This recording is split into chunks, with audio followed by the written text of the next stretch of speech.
Hold on to your hats. Massive amount of data coming to us in the roadmap roundup for January 27th. There is a lot. Hey, do you want a tank, a tonk, or Redeemer, or a Crusader Hercules? You want to know what's happening? We'll get to that in a second. Big data dump. Now, first of all, as I mentioned previously when we've looked at the progress tracker, there were a ton of teams not represented in there, and they said they were putting them in. Well, they are in. We'll get to that in a second. But first of all, there are also a couple of new labels coming in here, which are tentative, committed, and released, which are exactly what they say. Tentative, this deliverable is tentatively scheduled for this quarter, but hasn't gone through the review process and may shift around in the roadmap. Committed, that means this deliverable is scheduled for this quarter and has passed the final review process. There is a very low chance of this deliverable moving. And released, which means this deliverable has been released. I'm glad we sorted that out. Now, you are dying to know what is happening and what is new. Well, let's scroll down to it. First of all, before I show you the really good stuff, there are some notable changes, and that is hacking tech has moved from 3.13 to 3.14. Object push and pull is added to a feature at 3.13. Mounted guns has moved to the weapons category, to the gameplay category from the weapons category. The Tonk Nova is early and has moved to 3.13. Tonk owners rejoice. Persistent streaming and server meshing. Server meshing is an ongoing initiative. Tasks associated with deliverables span across multiple teams and disciplines, and you'll find work being done on all 4 quarters currently visible in the roadmap.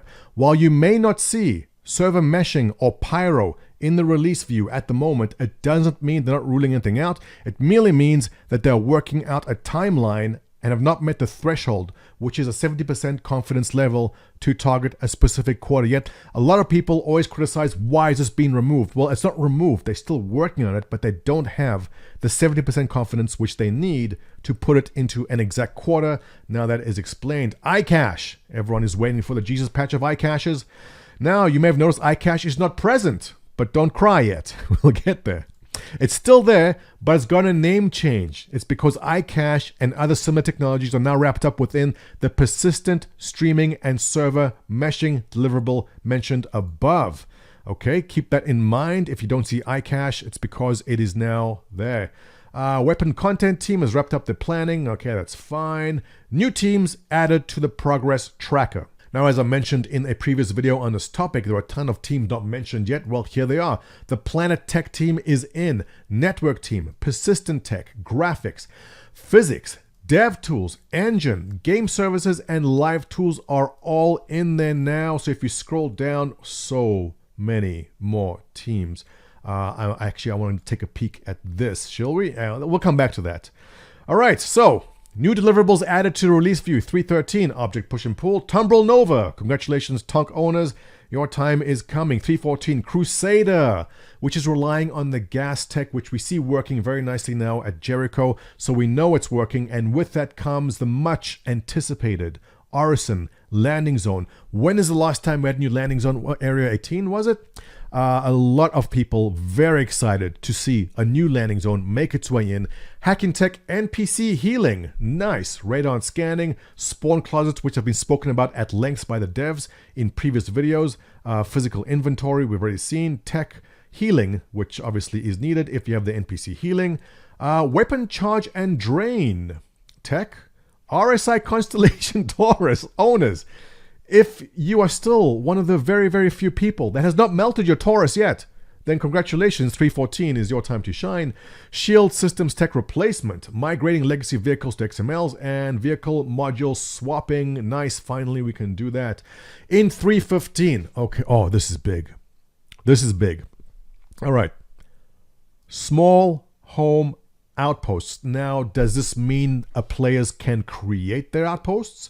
Or does this mean that there'll simply be outposts on planets or moons already? Because if they're giving us the opportunity to create our own outposts now, just to test them out, I guess, for me, that's a game changer. Because no longer do you have to spawn at Lorville or Area 18 or wherever. Now you can spawn in your own home. If you have your own landing pad where you can repair and rearm, mwah, beautiful. This, for me, is a massive game changer. We'll wait to hear more information about what exactly is happening. Salvage tech coming in. Player interaction experience. Active feature. EVA T2. 0G push and pull.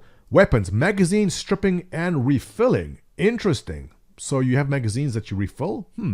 The cutting tool. Bombs and space mines. All right, so Crusader A2 Hercules owners and Nautilus owners, 315 is your time to shine. I am really curious to learn more about the bombs and see those explosions come out there. The Crusader Ares Starfighter Inferno, I own that one, cannot wait. And the Ion. I'm really hoping the Ion is terrible, because I will probably be buying it if it's as good as I think it's going to be. And obviously, if bombs are coming out, you have to drop them from somewhere, and you can drop them from your A2 Hercules Starlifter, which is a ship I keep eyeing out, but that price tag, was it $700? I hope those bombs suck, which they probably won't, but I'm at a risk of having to buy this one too. The Aegis Redeemer, oh my goodness. All right, Redeemer owners, if you still own a Redeemer, 315, it looks like this might be happening, finally. Ship interior and exterior culling, okay, good. Now, here's the thing.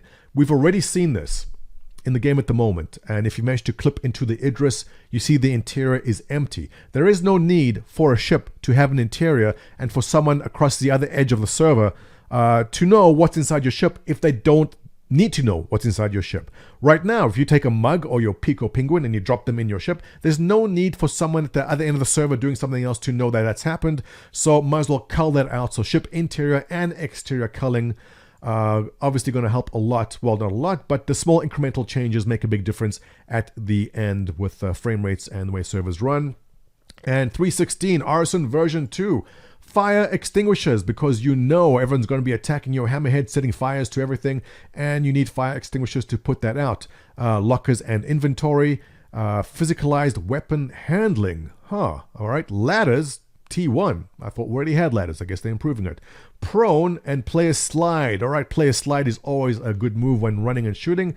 I'm excited to see that come into the game. I think it's something which just adds nice cinematic when you're running and shooting and then sliding, right? Weapon misfiring and wear, we've spoken about at length. Ship shield emitters. Origin M50 engine swapping. Really? I'm pretty satisfied with the engines on the M50, but I am open to swapping them if they go faster, I guess. And dynamic door alignment for vehicles. That is a lot. There is a lot to dig through here, and I'm probably going to have to make another video. But let's just quickly take a look at the vehicle content chart. Tonk, as they said, should be ready around May. Enemy ships being worked on. Unannounced. Looks like the end of January. Something unannounced will be finished. Is this the fabled 400i? We find out very soon. The Crusader Hercules, yes. End of beginning of March. The C2. RSI Constellation Taurus, we just spoke about. Hull visual degradation. The Vandal Fleet. Interesting. There is so much more to dig through here. The Crusader, yes. When are you? Oh my goodness. Okay, you're looking at Q4. Okay. Let's not get too excited. Anvil F8 Lightning, please let us have that in the game if you do own one. I'm dying to see those things in action. And lots more to go through, but let's stop over there and wrap it up, and we'll make a separate video about the more interesting things that popped up into the progress tracker. With that, guys, if you enjoy the content, do me a thumbs up right there. Comments below always help. And subscribe so you know when I get my next video out. I'll catch you in the next one.